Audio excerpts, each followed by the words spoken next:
In the year 1612, when England was still trembling under the aftermath of witch hunts and plagues, a figure known as Lord Alaric Duskmoor arrived in the desolate valleys of Northumberland. He was a man of formidable presence, tall, gaunt, with a gaze that many described as unyielding and severe, a man who bore an almost unnatural silence about him. It was during this time that he chose a piece of land high upon the moors, land avoided by villagers and shepherds alike, for they believed it to be the site where mass graves had been dug during a plague some half a century earlier. Yet Alaric, with his taste for grandeur and his seeming disregard for superstition, ignored their whispers and began construction on what would become Duskmoor Manor, a place that even in its earliest foundations carried an air of unease, as if the earth itself resisted the intrusion of stone and timber into its soil. The workers who labored on the manor spoke of strange occurrences that plagued the construction from the beginning, stories that were often dismissed by the overseers yet recorded in private diaries and notes that still survive today. They wrote of tools vanishing from their hands, of scaffolds collapsing without explanation, of men hearing low moans rising from the very ground when the first foundations were dug. Several accounts describe the earth opening in shallow pits, revealing bones and skulls, some stacked in ways unnatural, as though not buried but arranged. Alaric, it is said, ordered that these remains be taken and sealed in vaults beneath the manor instead of reburied elsewhere. The reasoning behind this command was never recorded, though some later suggested he believed the bones to be protective, a ward against misfortune. Others whispered that he viewed them not as relics of death, but as instruments for something darker, for he was a man fascinated by ancient texts and occult practices that he had collected during his travels through Europe. As the manor grew, its silhouette stood like a wound against the skyline, a fortress of cold stone with windows like vacant eyes watching the moors below. Villagers described a feeling of dread that spread across the land with each wall that rose higher, as though the structure itself was leaching warmth and spirit from its surroundings. Fields closest to the manor began to fail, crops withering despite fertile soil, and livestock grew ill, their bodies found twisted in unnatural ways as though something had frightened them to death.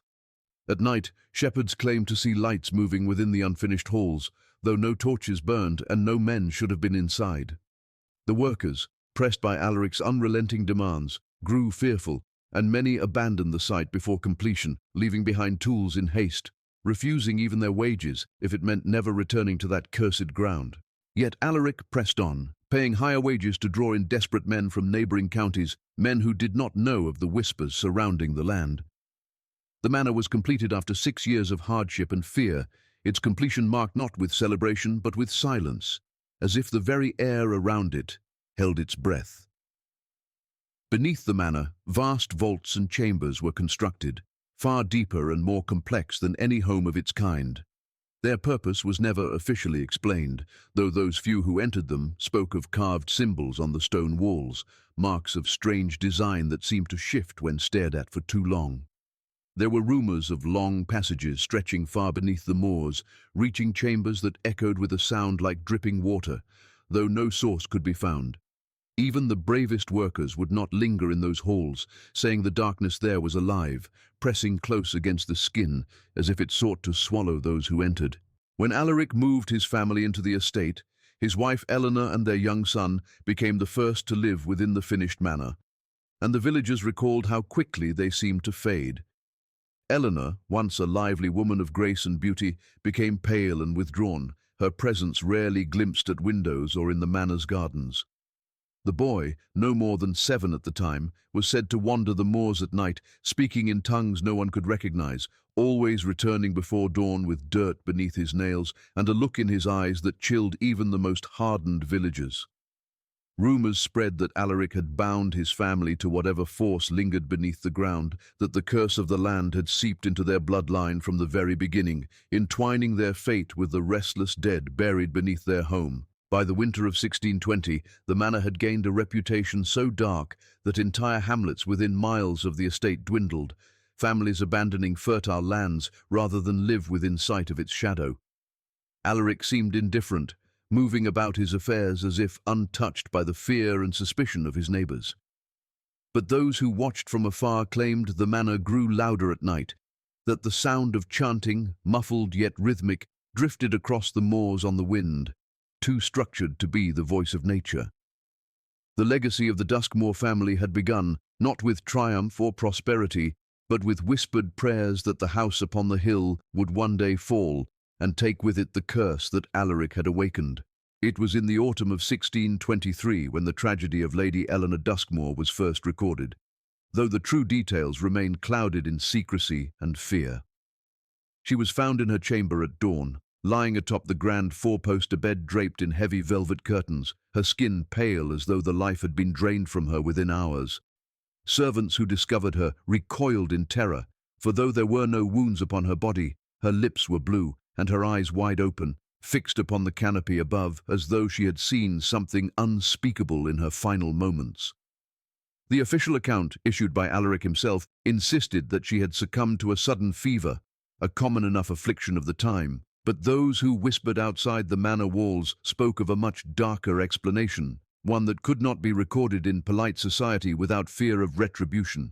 It was said that Eleanor had been growing weaker for months before her death, her once luminous complexion fading into a ghostly pallor, her movements slow and unsteady, as though she carried a burden unseen. She rarely appeared in public, and when she did, villagers noted her trembling hands and the faint bruises that appeared upon her arms, though no one dared question how they came to be. Rumors suggested that the manor itself was draining her, that the rooms, heavy with silence and shadow, had begun to sap the vitality of its mistress. Others claimed that Alaric himself was conducting experiments of an occult nature, using Eleanor as a vessel or offering to whatever force lingered beneath the foundations he had so proudly erected. Such whispers grew louder after her death, for the manner of her body's discovery did not align with the simple explanation of fever, no matter how firmly it was declared. The servants who tended to her final moments provided conflicting accounts, as though each one feared to tell the truth or perhaps had seen different horrors within those chambers. One claimed that in the nights before her passing, Eleanor would awaken screaming, clutching at her chest as though invisible hands were pressing the air from her lungs. Another swore that they heard her speaking in a language unknown, a cadence of words that chilled the blood and made the candles in her chamber flicker wildly.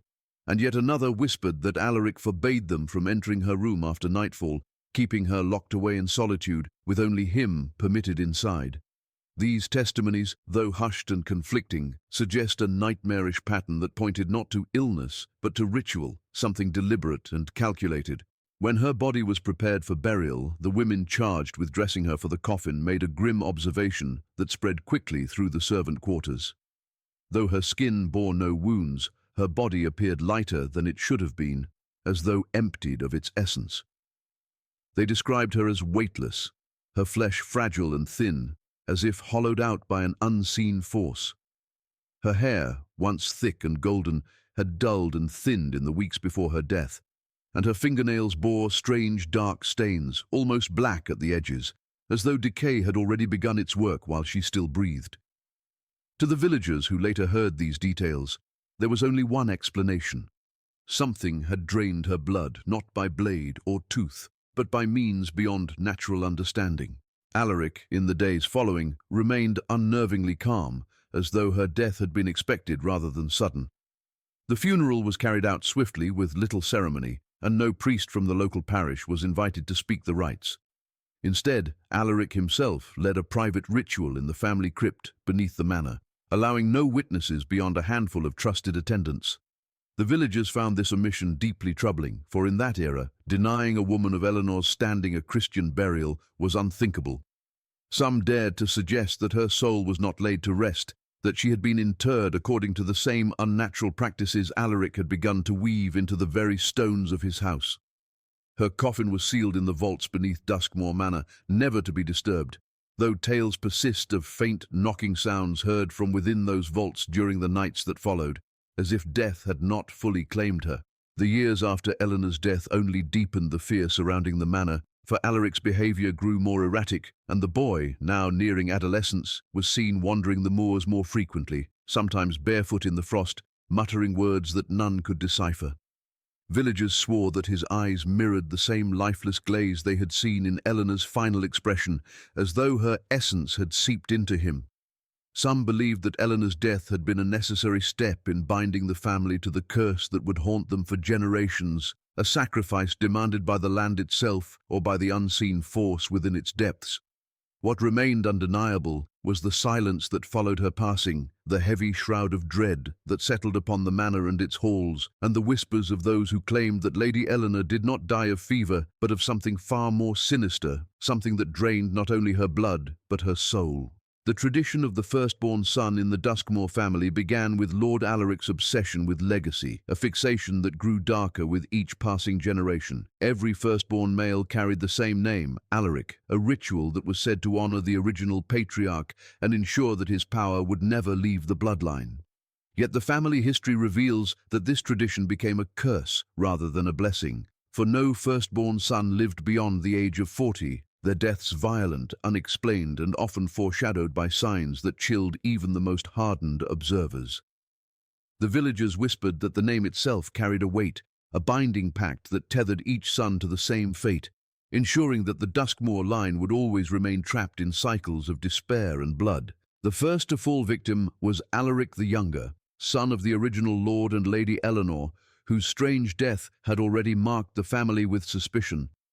He was found at the age of 39, lifeless upon the moors, his body twisted and broken, though no signs of struggle could be seen upon the earth around him. Some claimed he had been thrown from a horse, yet the animal was later found miles away, trembling and covered in sweat as though fleeing from an unseen terror. Others whispered that he had been taken by the same force that consumed his mother, a presence that haunted the vaults beneath the manor. Whatever the truth, his death set the grim precedent that would be echoed by each son who bore the name in the centuries to come. The pattern grew undeniable with Alaric III, who in 1702 was found in his study with his throat torn open, though the wounds were unlike those inflicted by blade or beast. The servants described the scene with trembling voices, recounting how the room bore no signs of intrusion, the windows barred and doors locked from within. His journals, recovered from the desk where he had last written, spoke of restless nights filled with visions of shadowed figures circling his bed, of a voice that called to him from beneath the manor, urging him to descend into the crypts and never return. The coroner's report was vague, citing unnatural injuries, yet it was the villagers who gave voice to what others dared not speak aloud, that the curse of the name Alaric demanded blood, and that no son who bore it could escape his destined end. Alaric IV met his death in 1761 in a manner so chilling that it became etched into local folklore. At the age of 36, he vanished one stormy night, only to be found 3 days later, submerged in the black waters of a nearby peat bog. His body, though lifeless, was preserved in a grotesque state, his eyes open, his skin strangely intact as if time itself had refused to decay him. The villagers avoided the bog thereafter, believing it to be sacred ground, claimed by the curse, a place where the restless dead were bound. Some claimed that his screams could still be heard on nights when the wind carried over the moors, a hollow echo rising from the marshland that bore witness to his fate. By the 19th century, the curse had grown infamous, a subject of both fear and fascination. Alaric V attempted to defy it, refusing to reside in the manor and moving his family into the city of Newcastle. Yet his efforts proved futile, for at the age of 40 he was found in his townhouse, his body collapsed before the hearth, his veins darkened as though poisoned by something no physician could name. His death reignited the whispers that distance could not break the chain, that the curse was carried in the blood, etched into the very marrow of the Duskmoor sons. Even those who abandoned the manor, who fled the moors and the vaults beneath, remained bound to the same violent fate, as though the name itself was a beacon drawing the shadow closer with each generation. The last known heir to bear the name was Alaric VII, who in 1899 inherited the ruined estate after decades of abandonment. He was determined to restore the manor, convinced that the tales of the curse were mere superstition, yet within 5 years he was dead, found in the cellar of the estate beneath strange markings carved into the stone. His death, like those before him, occurred before he reached 40, sealing the tradition in blood once more. Locals swore that the curse was not a mere coincidence but a pact forged by the first Lord Alaric, a price paid for power and endurance, a toll that demanded the lives of the firstborn sons across every generation. To bear the name Alaric was to inherit not only the manor and its legacy, but also the doom woven into the very soul of the family. The manor itself had long been a source of unease, but it was the closing of its shutters that cemented its reputation as a place of dreadful secrecy. By the late 18th century, every window of Duskmoor Manor was sealed with thick wooden boards, nailed shut so that no light could enter once the sun had set. Travellers passing the estate at dusk remarked that the house seemed blind, a looming shape against the sky with no flicker of candle or lamp to guide its halls. Within the walls, the family insisted that this was tradition, a precaution against illness or intrusion, but the villagers who had lived for generations in the shadows of its towers whispered that it was done to keep something from being seen. They spoke of shapes moving in the upper windows, forms too tall and crooked to be human, pressing against the glass before vanishing into the gloom. Those few who worked within the house described nights suffused with dread, an oppressive silence that seemed unnatural, as though the world itself recoiled from the building after dusk. They spoke of hearing faint voices carried along the corridors, not loud enough to be understood, but rhythmic and insistent, as if a chant was being repeated in endless cycles behind locked doors. Servants learned to avoid the lower floors of the manor once night fell, for the cellar doors would rattle on their hinges and strange draughts would move through the hallways, cold currents of air that smelled faintly of earth and decay. There were stories of lanterns extinguishing themselves without cause, of shadows lingering even when the firelight burned strong, and of figures glimpsed in mirrors that bore no resemblance to those standing before them. One servant, whose testimony survives in a local magistrate's record, confessed that during her time in the house, she heard footsteps every night pacing outside her chamber door. When she opened it, the corridor lay empty, yet the sound would resume the moment she closed it again, measured and heavy, as though a presence waited for her to falter. Another spoke of finding small piles of soil on the stone floors each morning, though no one had entered with muddy boots, as if the house itself was bleeding fragments of the moor through its foundations. These tales, dismissed publicly as the hysteria of common folk, spread quickly in hushed voices, adding to the legend that the Duskmoor family were keeping something hidden behind the shuttered windows, something too terrible to face the light. The practice of closing the manor became more ritualized over the years, performed with solemn precision by the family themselves.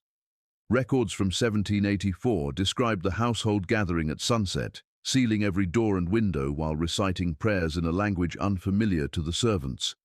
No light was permitted afterward, not even the glow of a single candle, and those who disobeyed were dismissed abruptly from service or vanished without explanation. The darkness of the manor was absolute, and those who passed nearby claimed to see faint luminescence seeping through cracks in the shutters, a sickly glow that pulsed like the beating of a heart. The effect was so unsettling that entire villages began to avoid the roads near the estate, preferring to take longer routes rather than risk hearing the sounds that drifted from its walls at night. Visitors to the estate noted the peculiar condition of its inhabitants during this period. The Duskmoor family grew increasingly pale, their eyes shadowed and distant, their voices slow and deliberate as though speaking required immense effort. Some accounts even described their skin as cold to the touch, clammy in a way that suggested not illness, but something unnatural. These details fueled speculation that the shuttered darkness was not protection from the outside world, but rather nourishment for something that dwelled within. A physician who once attended to a member of the family wrote privately that he believed they were sustaining themselves on more than food and drink, that their frailty by day was offset by unseen practices in the hours of night when the manor was sealed away from prying eyes. The legacy of the shuttered manor lingered long after its doors were finally abandoned, for the villagers swore that the silence of those nights never truly ended. Even when the house lay in ruin, travellers claimed to hear the faint sound of shutters slamming closed on evenings when storms swept across the moors. Though no windows remained intact, the rituals, it seemed, had left their mark upon the land itself, binding the silence of those nights into the very air.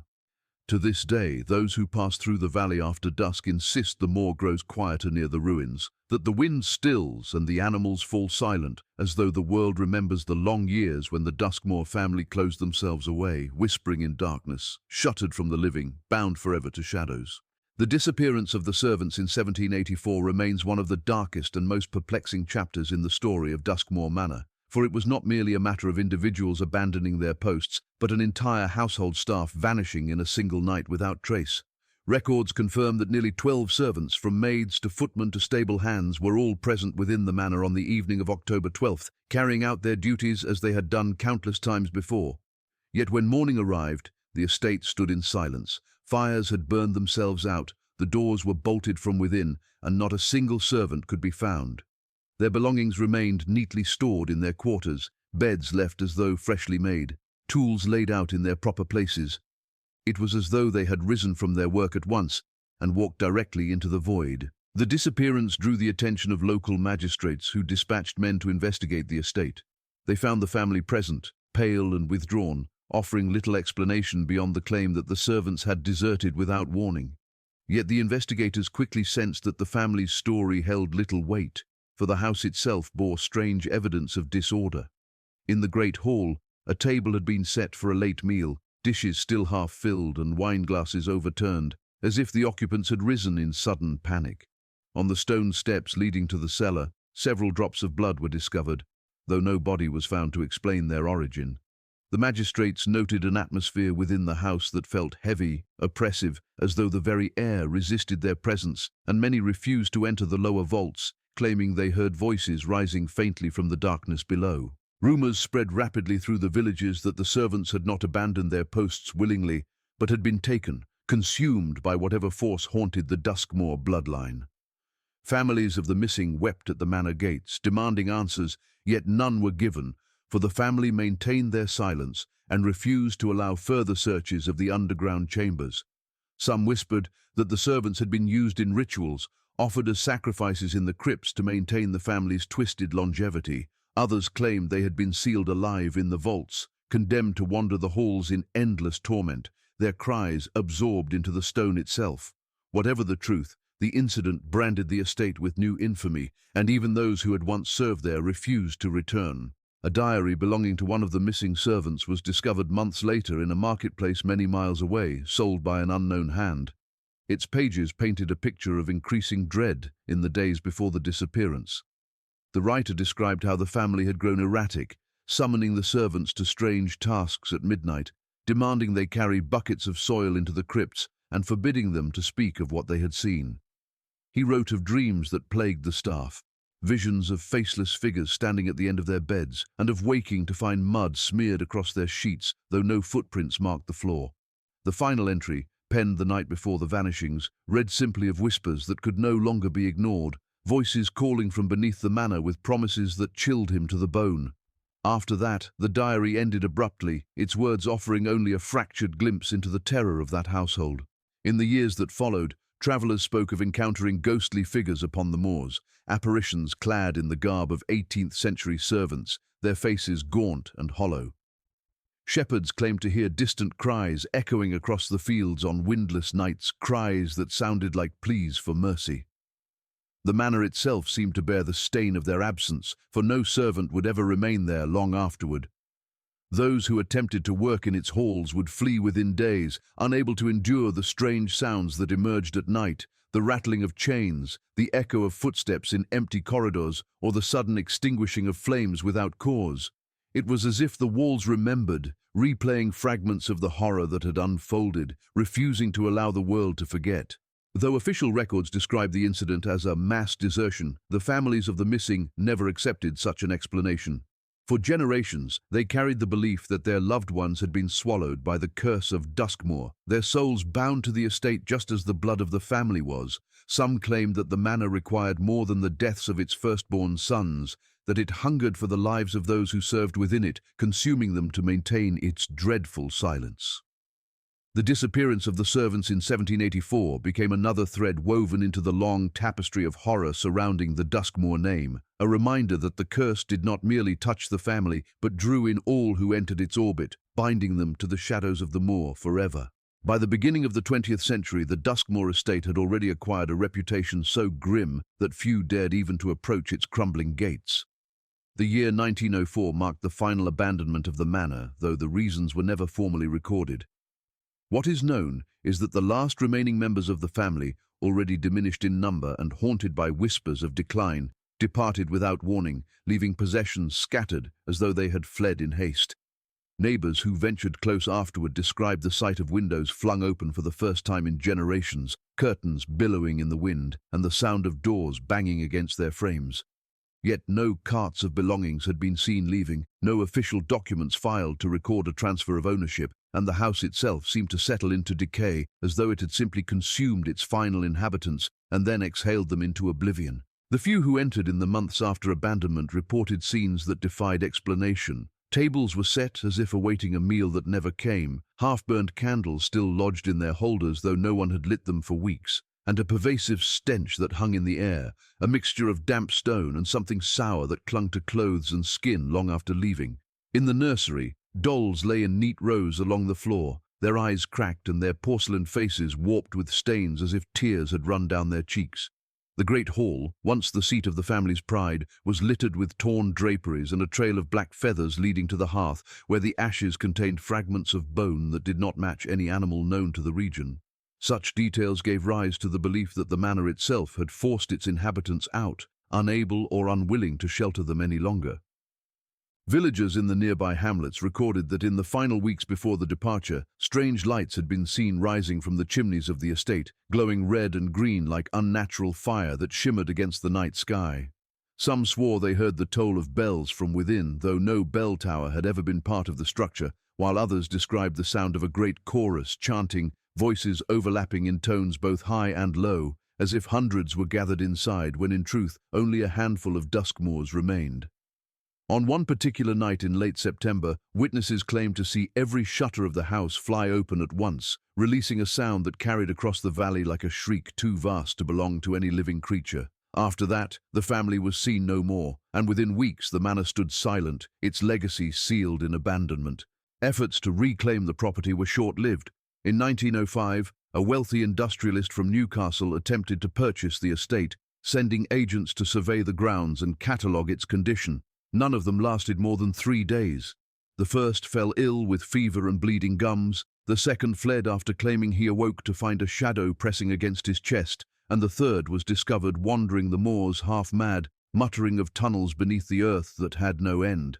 The industrialist abandoned his plans, declaring the manor worthless, and from then on the estate was left to rot, its legal status unresolved, its walls surrendering to ivy and its roofs to the rain. The villagers took this as proof that the land itself rejected new owners, that the curse of the Duskmoor name lingered so heavily upon the stones that none could endure it who were not bound by blood. By the 1920s, the ruins had become a subject of curiosity for scholars, journalists, and thrill-seekers, yet nearly all expeditions ended in failure. Writers who spent nights within its walls produced accounts that bordered on incoherent, pages filled with scratched words and drawings of figures without faces. One academic claimed that he had measured the dimensions of the cellar only to find them shifting from one day to the next, as if the walls themselves had moved. In 1927, a group of local youths entered on a dare and were never seen again, their disappearance echoing the fate of the servants from over a century before. Searches of the manor turned up nothing but their belongings, left neatly in the entrance hall as if they had set them down before descending into the depths below. The land surrounding the manor also bore the mark of its abandonment. Crops failed within a mile of the estate, animals born there were often deformed, and shepherds spoke of sheep found dead in the fields with eyes wide open and bodies unmarked by predator or disease. Fog clung to the grounds with unnatural persistence, even on clear mornings when the rest of the valley lay bright under the sun. Travelers who camped near the ruins told of footsteps crunching through the grass outside their tents, of whispers that circled them through the night, and of waking to find symbols drawn into the soil around their camp, shapes that no hand claimed to have made. By then, no one doubted that the curse which had bound the family still pulsed within the walls, stretching outward to infect the very land. The abandonment of 1904 was not the end of the Duskmoor story, but rather its final transformation. The family name slipped into obscurity, yet the manor endured as a ruin that refused to rest, a hollow husk that seemed to breathe with the memory of centuries of blood and silence.